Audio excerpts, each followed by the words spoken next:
Nous sommes ici depuis du 3 au 6 juillet 2019 pour renforcer les capacités des responsables des ailes politiques et combattants du MFDC,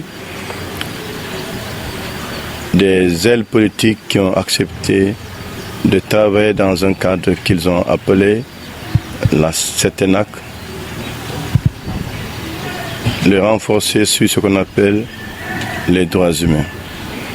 Parce que quand on parle de conflit, quand on parle de résolution de conflit, aucun accord, aucun processus de résolution de conflit ne se fera en dehors de la sphère des droits humains. C'est pourquoi nous, en tant que COSPAC, Coordination sur-régionale des organisations pour la paix en Casamance, Gambie, Guinée, Sénégal, engagés pour accompagner les acteurs clés du processus de paix, nous avons pris l'option d'accompagner les ailes politiques qui ont accepté de se retrouver autour d'un cadre pour préparer, réfléchir et aller dans le futur aux négociations avec l'État du Sénégal. C'est cela qui nous a valu notre retrouvaille ici du 3 au 6.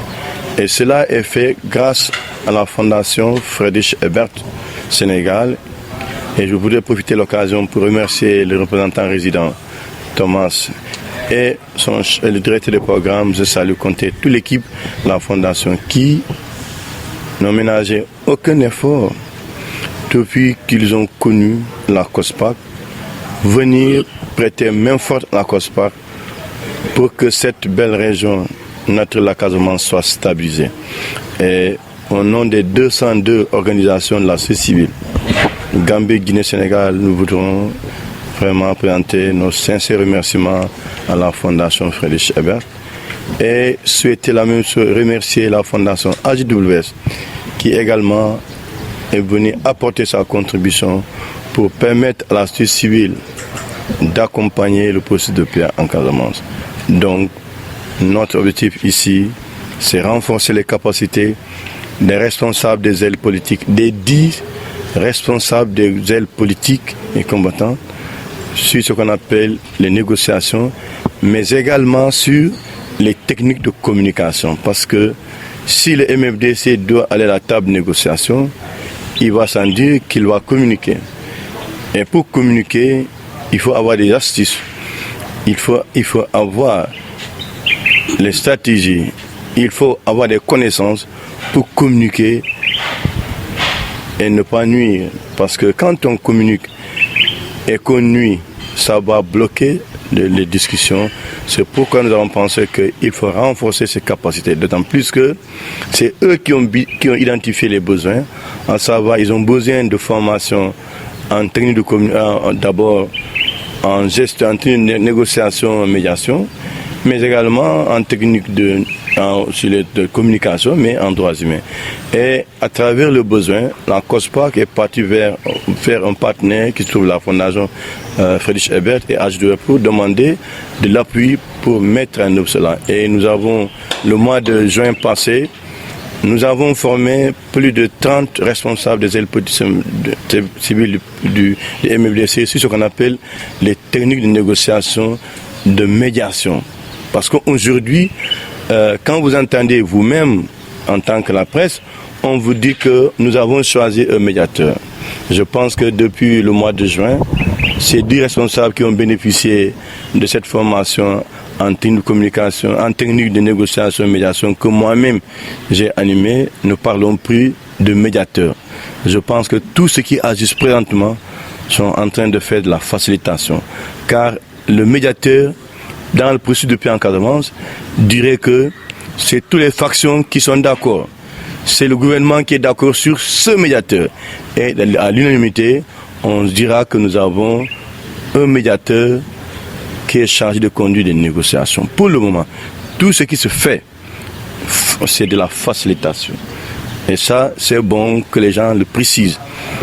Donc, et je pense que à la fin du mois de juin, à la fin de notre atelier, les responsables des ailes politiques qui ont bénéficié de formation de notre part savent aujourd'hui qu'ils ne peuvent plus parler de médiateurs, mais plutôt de facilitateurs.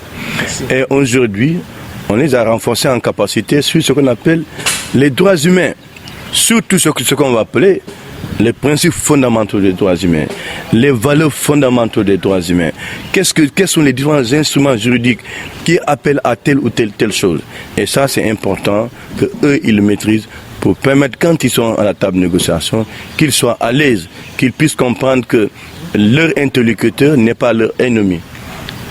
Mais c'est le problème qui est l'ennemi, mais pas l'État du Sénégal. Le problème, c'est quoi?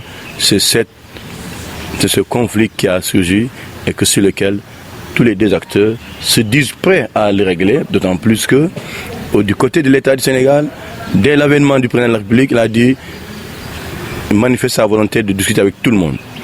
La même chose que Salif, la même chose que César. Donc pour nous, aujourd'hui, en tant que société civile, c'est d'accompagner ces volontés manifestées par ces leaders. Et c'est ça que nous sommes en train de poursuivre. Et vraiment, nous sommes très très satisfaits de comprendre que ces responsables avaient des besoins. Parce que pendant la formation, ils se revenaient à dire, est-ce que nous, on était prêts à aller aux négociations? On va aller aux négociations avec quoi? Il faut d'abord des prérequis, il faut avoir tout un ensemble pour se dire que oui, on est prêt à la négociation. Et c'est pourquoi nous avons compris qu'il faut les accompagner, il faut les formater, il faut les former, il faut renforcer les capacités et ensuite de pouvoir aller discuter tranquillement avec l'État du Sénégal pour aller peut-être dans les accords futurs si Dieu le veut. Mais notre souhait, c'est qu'un jour, l'État du MFDC dans sa globalité et l'État du Sénégal se retrouve pour enclencher ce qu'on appelle les négociations.